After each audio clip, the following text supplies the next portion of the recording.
man sits in a courtroom, calm, composed, almost smiling.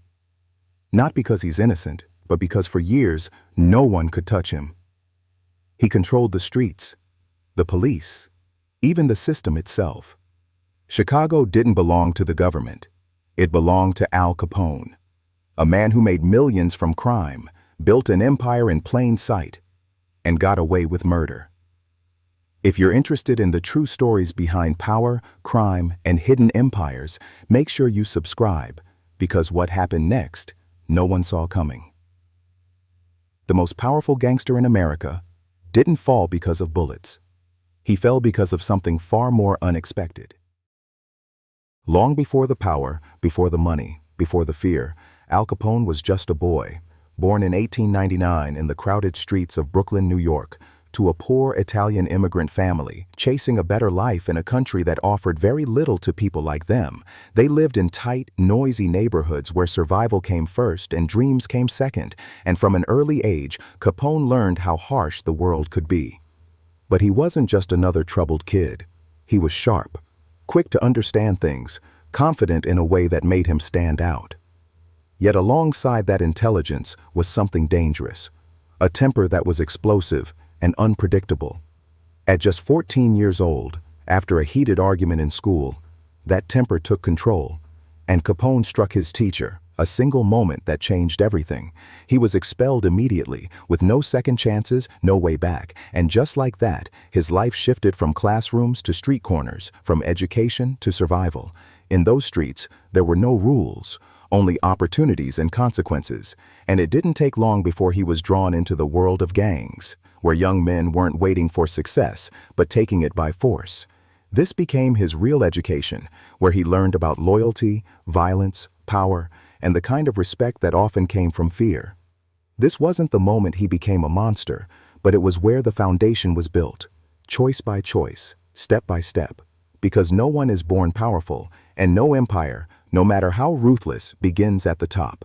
Every empire starts small, and for Al Capone, it started right here, in the shadows of Brooklyn, where a smart boy with a dangerous temper began walking a path that would one day make him untouchable.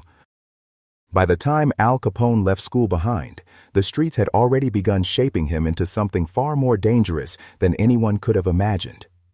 What started as small fights and petty trouble slowly turned into something bigger, something more permanent. Because in Brooklyn, in those years, crime wasn't just around you. It was a path, waiting for anyone willing to take it. And Capone didn't just step onto that path, he walked it with purpose. He began spending more time with local gangs, drawn to their sense of power, their money, and the respect they commanded. These weren't just groups of reckless boys anymore. These were organized crews, each with their own territories, their own rules, and their own ways of dealing with anyone who crossed them. For Capone, this was more than survival. It was opportunity. It was during this time that he found himself working at a place that would quietly change his life forever, a Harvard Inn bar in Coney Island. It wasn't a school, but in many ways, it became one, because this is where he met the man who would shape his future, Johnny Torrio. Torrio wasn't just another gangster. He was calm, calculated, and intelligent. A man who understood that crime didn't have to be chaotic. It could be organized, strategic, profitable. Where others used violence impulsively, Torrio used it carefully, only when necessary. And when he looked at Capone, he didn't just see another street kid. He saw potential. Capone, in return, saw something he had never truly seen before, a mentor, someone who wasn't just surviving the streets, but controlling them. Under Torrio's guidance, Capone began to learn the deeper mechanics of organized crime. This wasn't about random fights anymore. This was about systems, about power structures, about building something that could last. And Capone was a fast learner. He absorbed everything: how to earn, how to intimidate, how to command loyalty, and most importantly, how to think like a leader. The streets had given him toughness, but Torrio gave him direction. But with this new world came new dangers. One night, while working at the Harvard Inn, Capone made a mistake that would mark him for life. After making an inappropriate comment toward a woman, her brother confronted him. What followed was quick, brutal, and unforgettable. A blade flashed, and in seconds, Capone's face was slashed. 3 deep cuts across his cheek. Scars that would never fade. From that moment on, he carried a new identity: Scarface. It was a name he would grow to hate, often trying to hide the scars or deny the story altogether. But the damage was done. The streets had marked him, both physically and mentally, and instead of stepping back, he leaned in even further. Because by now, there was no turning back. Capone wasn't drifting into crime anymore. He was becoming part of it. Then came the opportunity that would change everything. In the early 1920s, Johnny Torrio made a move, one that would shift the balance of power completely. He left New York and headed to Chicago, a city that was quickly becoming the center of something massive. Prohibition had just begun. Alcohol was banned across the United States, but demand hadn't disappeared. If anything, it had grown stronger. And where there is demand, there is opportunity. Torrio saw it before most people did, a chance to build an empire. But he couldn't do it alone. So he called for Capone. And without hesitation, Capone followed. Leaving behind Brooklyn, leaving behind everything he knew, to step into a city that was about to explode with crime, money, and power. Chicago wasn't just another move. It was the beginning of something far bigger than street fights and small gangs. It was a stage, and Capone was about to play a much larger role. Because by now, one thing was clear. He didn't choose crime by accident. He was trained for it. When Al Capone arrived in Chicago, he didn't just step into a new city, he stepped into the perfect storm. Because in 1920, something happened that changed America forever. The government made a decision they believed would bring order to society. They banned alcohol. Through the 18th Amendment, the production, sale, and transportation of alcohol became illegal across the United States. Bars were shut down. Breweries were closed. Liquor vanished from shelves overnight. On paper, it looked like a victory for morality. But in reality, it created one of the biggest opportunities in criminal history. Because people didn't stop drinking. They never do. Behind closed doors, in hidden basements, inside secret rooms known as speakeasies, alcohol was still flowing. And now, it was worth more than ever. The law had turned a common product into a goldmine, and men like Johnny Torrio saw it immediately. But Capone understood its true scale. This wasn't just about selling alcohol. This was about controlling an entire underground economy. At first, the operation was simple: smuggling liquor into the city, supplying hidden bars, paying off the right people to look the other way. But very quickly, it evolved into something far more powerful, because demand kept growing, and with demand came money. Unimaginable amounts of money. Within just a few years, Capone's organization was earning millions annually. Not thousands, not hundreds of thousands. Millions. At the peak of his power, estimates suggest Capone was making over $60 million a year from bootlegging alone. And when combined with gambling, prostitution, and other operations, that number climbed past $100 million annually. All flowing through an empire that technically didn't exist. But this wasn't luck. This was the structure. Capone, under Torrio's guidance and eventually on his own, built a system that operated like a corporation. There were suppliers bringing in alcohol from Canada and other sources. There were drivers transporting it across the city. There were distributors managing territories. And there were enforcers, making sure no one interfered. Every part of the operation had a role. Every role had a purpose. And Capone sat at the top, controlling it all. Chicago became the heart of this empire. A city divided into territories, each controlled by different gangs, each fighting for a piece of the same fortune. But Capone wasn't interested in small pieces. He wanted control. And to get that control, he did something that separated him from others. He mixed business with fear, because while his empire was built on alcohol, it was protected by violence.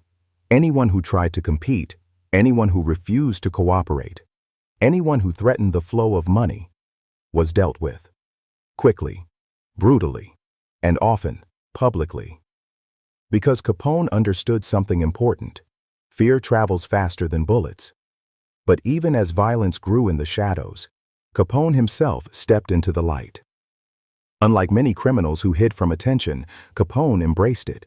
He wore expensive suits, dined in the finest restaurants, attended public events, smiled for cameras. To the public, he wasn't just a gangster, he was a celebrity, a symbol of power. Some even admired him, because while the government failed to provide during tough times, Capone was known to help the poor, open soup kitchens, and present himself as a man of the people. But behind that image, a machine that ran day and night, breweries operating in secret, trucks moving alcohol across state lines, police officers and officials being paid to stay silent. An entire system built not just to survive the law, but to outsmart it, and the scale of it all was staggering. Thousands of workers, hundreds of distribution points, millions of dollars moving through hidden channels. This wasn't street crime anymore. This was an empire, and with every passing day, it grew stronger, more powerful, more untouchable. Because the truth was, the law had created this. By banning alcohol, the government had unintentionally handed control to men like Capone, and he took full advantage of it. While politicians gave speeches about morality, while authorities tried to enforce impossible laws, Capone expanded, relentlessly, confidently, without fear. Because as long as people wanted alcohol, his empire would thrive. And in that moment in history, one truth became impossible to ignore. While America stayed sober, Al Capone got rich, and richer, and more powerful than anyone had ever imagined. The streets of Chicago no longer felt like a city under government control.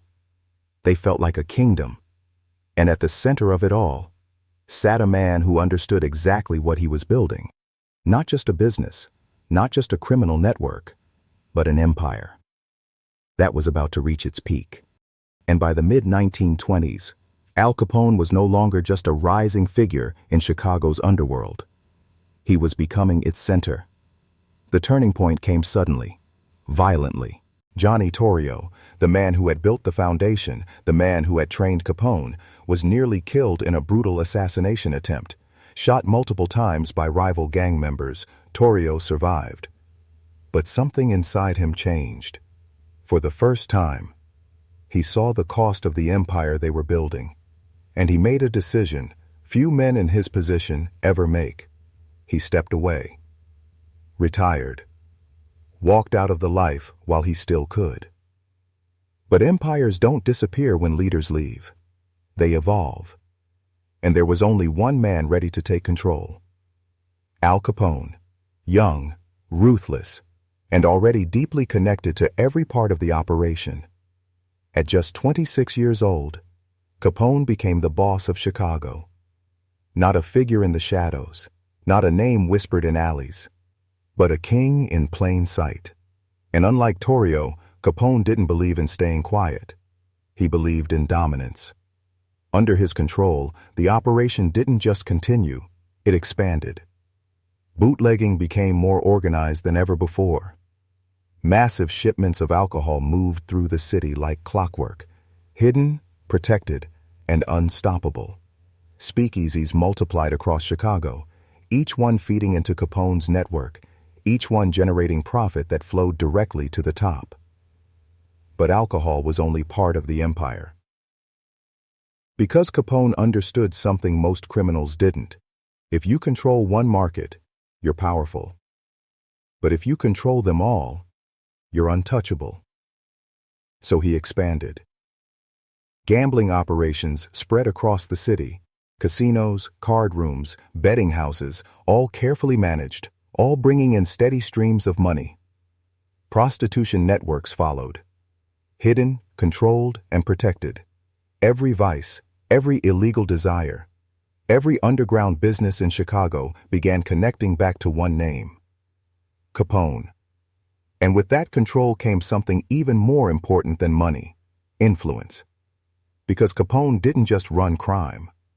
He controlled the system our side on it. Police officers were paid. Politicians were influenced. Judges looked the other way. The lines between law and crime began to blur. Because Capone understood a truth that few dared to admit. You don't beat the system by fighting it. You beat it by owning it. And he did. He walked into restaurants without fear, spoke openly to the press, attended public events like a celebrity. There was no hiding, no running, because he didn't need to. He wasn't hiding from the law. The law worked for him, and everyone knew it. Rivals feared him. Not just because of his power, but because of his unpredictability. Capone could be generous one moment and merciless the next. Deals were made with a handshake and broken with violence, because loyalty, in his world, wasn't optional. It was enforced. And those who forgot that didn't last long. The streets of Chicago reflected this new reality. Gun violence became more frequent. Tension between gangs grew stronger. Every corner felt like it belonged to someone. Every move had consequences. But through all of it, Capone stood above the chaos, not caught in it, controlling it. Like a man playing a game where he already knew the outcome. And perhaps the most dangerous part of all was how normal it began to feel.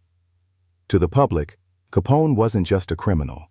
He was a figure of power, a man who provided jobs, who spent money, who seemed in some strange way untouchable. The government couldn't stop him, the police couldn't stop him, and his enemies couldn't defeat him. Because this wasn't just a gang anymore.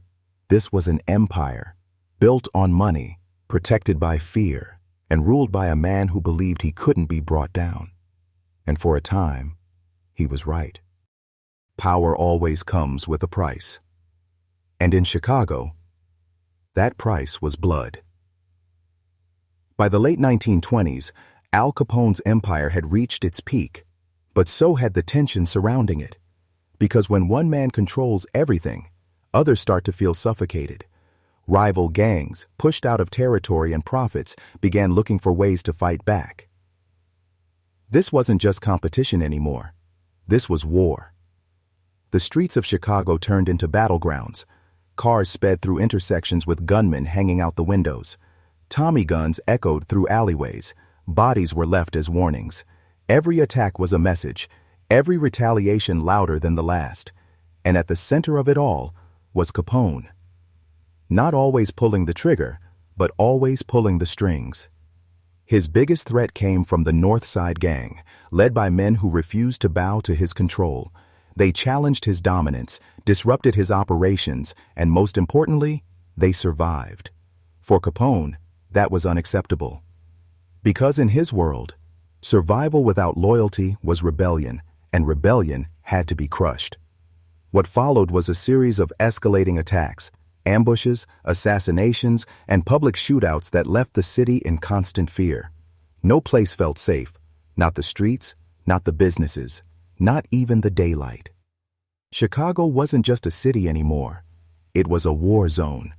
But Capone didn't just rely on chaos. He believed in making statements. Powerful ones, the kind that didn't just eliminate enemies, but sent a message so strong that no one would dare challenge him again. And that moment came on February 14th, 1929, Valentine's Day. A cold morning, quiet, almost ordinary. On the surface, nothing seemed unusual, but beneath that calm, a plan was already in motion.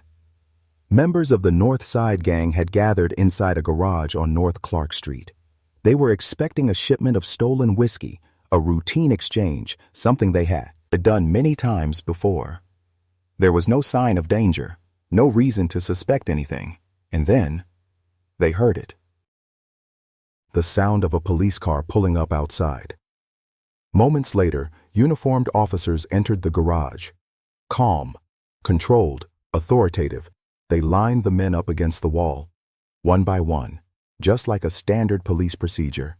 No panic, no resistance, because to them, this was just another raid. They thought it was a routine police raid, And that's what made it so perfect. Because the men standing there had no idea what was about to happen. The officers weren't police. They were Capone's men, disguised, prepared, and without warning. The silence shattered. Gunfire erupted, loud, relentless, unforgiving. Bullets tore through the garage, echoing off the walls, cutting through everything in their path. There was no escape, no chance to fight back, just seconds of chaos, followed by stillness. When it was over, 7 men lay dead, lined up exactly where they had stood. The killers walked out calmly, as if nothing had happened, blending back into the city, leaving behind a scene so brutal, so calculated, that it shocked the entire nation. This was no longer gang violence. This was something else, something colder, something far more dangerous. The St. Valentine's Day Massacre became a symbol, not just of brutality, but of control. It showed the world that Capone wasn't just willing to kill. He was willing to plan, to deceive, to execute violence with precision. And even though he was miles away in Florida at the time, everyone knew who was responsible. But once again, nothing could be proven. No witnesses came forward, no charges were filed, no justice was served. Because fear had done its job. Perfectly. The message was clear: challenge Capone, and you don't just risk death, you disappear. And just like that, the balance of power shifted. Rivals grew quieter, opposition weakened, and Capone's grip over Chicago tightened even further. But something else changed too. Because this time, the violence couldn't stay hidden. Newspapers exploded with headlines. Photos of the massacre spread across the country. Public outrage began to rise. And for the first time, the government started to feel pressure. Because this wasn't just crime anymore. This was national attention. And Capone, whether he realized it or not, had just crossed a line that would eventually lead to something he never expected. Because while violence had built his empire, it had also exposed it. And in doing so, it set the stage for his downfall. Power doesn't always hide in the shadows. Sometimes, it stands in the spotlight. By the late 1920s, as violence echoed through Chicago streets and bodies fell in alleyways, something strange began to happen. The same man who was feared in the underworld was becoming famous in the public eye. Al Capone wasn't just a gangster anymore. He was a headline. Newspapers printed his name almost daily. His face appeared in articles, photographs, and stories that blurred the line between criminal and celebrity.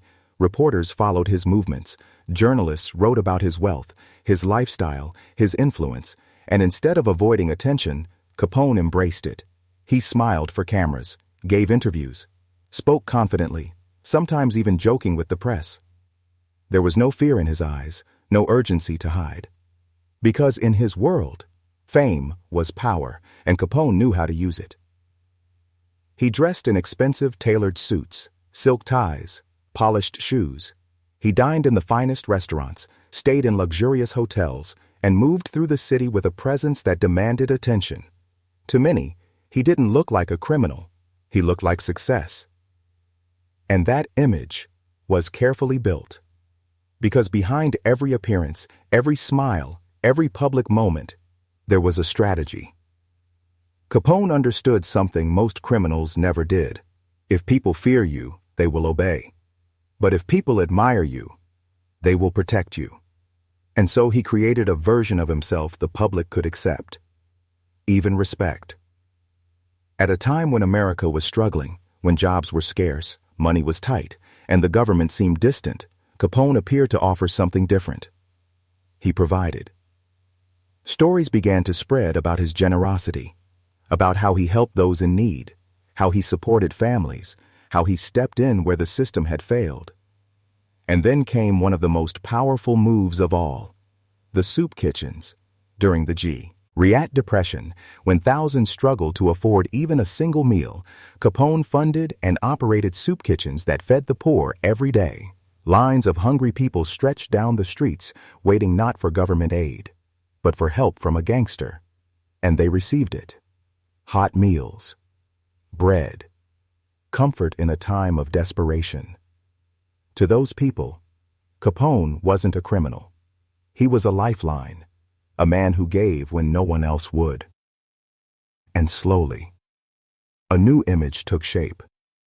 Not just a mob boss, not just a killer, but something far more complex. A Robin Hood figure, a man who took from one world and gave to another. The newspapers fueled this image. Some criticized him, exposing the violence, the corruption, the blood behind his empire, but others romanticized him, turned his story into something almost mythical. The gangster who beat the system, the man who outsmarted the law, the king of Chicago, and the public watched, fascinated, because there was something compelling about him, something contradictory. How could one man be responsible for so much violence and yet still be admired? How could someone so dangerous seem so approachable? But that was Capone's greatest strength. Control, not just over the streets, but over perception. Because while the world saw the suits, the smiles, the generosity, they didn't see the full picture. They didn't see the threats, the deals made in silence, the fear that kept people loyal. They saw what Capone wanted them to see, and for a while, it worked perfectly. Because public opinion began to shift, not entirely in his favor, but enough to protect him. Enough to create doubt, enough to make people question, was he really the villain everyone claimed he was, or was he just a man playing the game better than everyone else? But beneath that image, nothing had changed. The violence hadn't stopped. The empire hadn't slowed. The bloodshed continued, hidden behind a carefully crafted mask, because at the end of the day, Capone was still Capone. A man who ruled through fear, who built power through crime, who eliminated anyone who stood in his way. And yet, he remained untouchable, walking freely, living openly, admired by some, feared by others, but never truly stopped. And that contradiction became his identity, a killer, loved by the people. But there's a dangerous truth about living in the spotlight. The more visible you become, the harder it is to hide. Because while the public saw a man of influence, the government saw something else. A PR problem that was growing too large to ignore, too public to dismiss, too powerful to leave unchecked. And for the first time, Capone's greatest strength, his fame, was about to become his greatest weakness. Every empire, no matter how powerful, eventually attracts attention, and by the early 1930s, Al Capone had become impossible to ignore.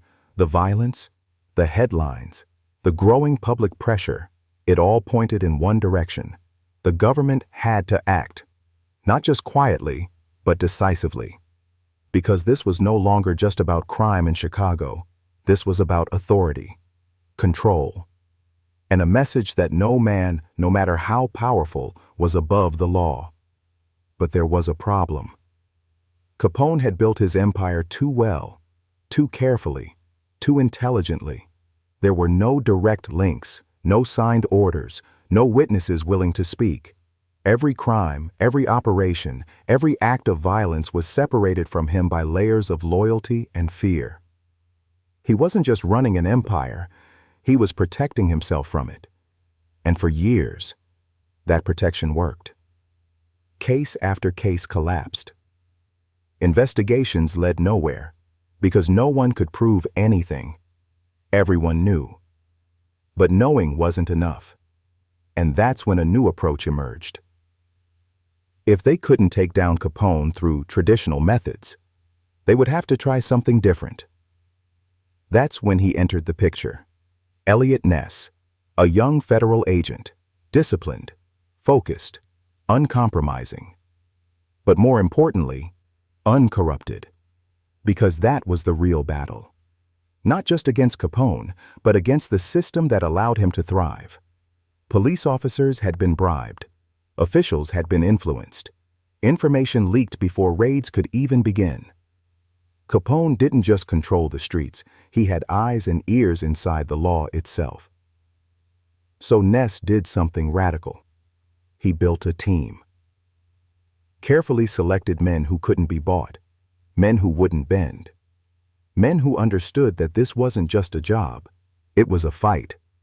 They became known as the Untouchables. And for the first time, Capone faced something he hadn't encountered before. Resistance that couldn't be controlled. The raids began, sudden, aggressive, precise. Warehouses were stormed, breweries were destroyed, trucks were intercepted, millions of dollars worth of alcohol was seized or eliminated.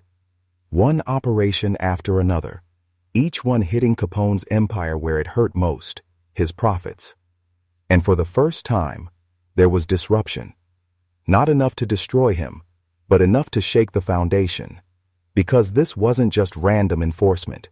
This was targeted, relentless, and personal. The media took notice. Stories of Elliot Ness and his team spread quickly. They were seen as heroes, men standing up to a system that had failed for too long. And for Capone, this was new, because fear didn't work on them, money didn't work on them, threats didn't stop them, and that made them dangerous. But even with all this pressure, one thing remained the same. There was still no case, no matter how many raids took place, no matter how much damage was done, they still couldn't connect Capone directly to any crime. No document, no testimony, no proof. And without proof, there could be no conviction. It was a frustrating reality, one that seemed almost impossible to break. Because Capone had built his empire with one rule above all: never be directly involved, and that rule was protecting him perfectly. They knew he was guilty, but couldn't prove it. And that line became the truth of the entire investigation, a truth that haunted every agent, every officer, every official trying to bring him down. Because the more they chased him, the more untouchable he seemed. But pressure does something interesting. It forces change. And slowly, the focus began to shift. Because if they couldn't catch Capone for what he had done in the shadows, maybe they could catch him for something else. Something simpler, something unavoidable, something he couldn't hide behind layers of loyalty and fear. And without realizing it, Capone, his greatest weakness, was about to be exposed. Not through violence, not through betrayal, but through something far less dramatic and far more inevitable. For years, they tried to bring him down through violence, through raids, through endless investigations that led nowhere. Al Capone had survived it all, untouched, unshaken, untouchable. But what they couldn't do with guns, they were about to do with something far simpler: numbers. Because while Capone had built his empire on secrecy, loyalty, and fear, there was one thing he couldn't completely hide: money. Not the violence, not the orders, not the men behind the crimes, but the profits. The millions that flowed through his empire every year, cash that had to move, cash that had to be spent, cash that left a trail. And for the first time, the government stopped chasing the crimes and started following the money. It was a different kind of investigation. Quiet, precise, relentless. Accountants instead of gunmen. Documents instead of witnesses. Records instead of rumors. They didn't need to prove murder. They didn't need to connect him to violence. All they needed to show was that Capone was earning money and not paying taxes on it. Simple, legal, undeniable, and slowly, piece by piece. The case began to build. Financial records were examined. Witnesses were pressured. Every dollar he spent became a question. Every transaction became evidence. And for the first time, Capone was vulnerable. Because this wasn't a street war. This wasn't something he could control with fear or influence. This was the system itself. And the system was closing in. In 1931, the moment finally came. Al Capone was arrested. Not for murder, not for bootlegging, not for the violence that had defined his empire, but for tax evasion. A charge so ordinary, it almost seemed unbelievable. The most powerful gangster in America, brought down by paperwork. At first, even Capone didn't take it seriously. He believed he could manipulate the outcome, strike a deal, avoid real consequences, just like he always had. But this time, it was different. The case moved forward. The evidence held. And the courtroom, once a place where Capone felt untouchable, became something else entirely. A trap. The trial was intense, watched closely by the public, followed by the media. Because everyone understood what this meant. If Capone could be convicted, then no one was truly beyond the reach of the law. And when the verdict came, it was decisive. Guilty. Al Capone was sentenced to 11 years in federal prison. A punishment unlike anything he had faced before. No easy escape, no quick return, no control. And just like that, the empire he had built began to crumble, because power, when removed from its source, doesn't last. At first, Capone was sent to a regular federal prison. But even there, his influence lingered. Guards could be bribed. Privileges could be gained. The system still had cracks, and Capone tried to use them. But the government had learned. They knew who they were dealing with, so they made a move that would change everything. They transferred him to Alcatraz, an island prison surrounded by cold, unforgiving waters. Isolated, secure, unbreakable. A place designed for men exactly like him. And inside Alcatraz, everything changed. There were no deals, no influence, no empire, no power, just walls, rules, and time. For the first time in years, Capone wasn't in control. He wasn't the king of anything. He was just another inmate. Stripped of status, stripped of authority, stripped of everything that had once defined him. And slowly, the reality began to settle in. The man who had ruled Chicago now lived in a cell. The man who had controlled millions now had nothing, no empire, no fear, no control, just silence and reflection. Because this wasn't just a fall, it was a collapse, complete, unexpected, and almost unbelievable. Because after everything, all the violence, all the power, all the years of being untouchable, it wasn't the enemies who destroyed him. It wasn't the bullets. It wasn't the war. It was something far more ordinary, something he underestimated, ignored, overlooked. In the end, numbers defeated him. Power fades slowly, then all at once. By the time Al Capone left prison, he was no longer the man who once ruled Chicago, the sharp mind that built an empire, the presence that commanded fear, the confidence that made him feel untouchable. It was all slipping away. Years of untreated illness had taken their toll. Syphilis, a disease that had quietly been eating away at him for years, now began to show its full effect. His health deteriorated rapidly, his body weakened. But more than that, his mind began to fade. The man who once controlled millions struggled to hold a simple conversation. Memories blurred, thoughts slowed, moments of clarity became rare. It was as if the empire he built in the outside world was collapsing inside him. After his release, Capone retreated to Florida. Not as a king, but as a shadow of who he once was. The crowds were gone. The power was gone. The fear he once inspired, replaced by silence. He spent his final years in isolation, surrounded not by loyal men or business deals, but by caretakers and family, watching as his condition worsened. There were no headlines now, no attention, no empire left to protect, only time, and the quiet weight of everything that had come before. The man who once lived in control of everything could no longer control himself. And in 1947, Al Capone died. not in violence, not in war, but quietly, far removed from the world he once dominated. And maybe that's what makes his story so powerful, because in the end, the man who had everything, power, money, control, lost it all. Not to his enemies, not to the system, but to time itself. The king of Chicago didn't fall in chaos. He faded into silence. Al Capone once ruled a city, a man feared by enemies, admired by the public, untouchable in every sense. But power doesn't last forever. And in the end, the man who controlled everything couldn't even control his own fate. Because history has shown us, no empire built on crime lasts forever. If you want more stories like this, more untold crime empires, more rise and fall of powerful men, then make sure you subscribe.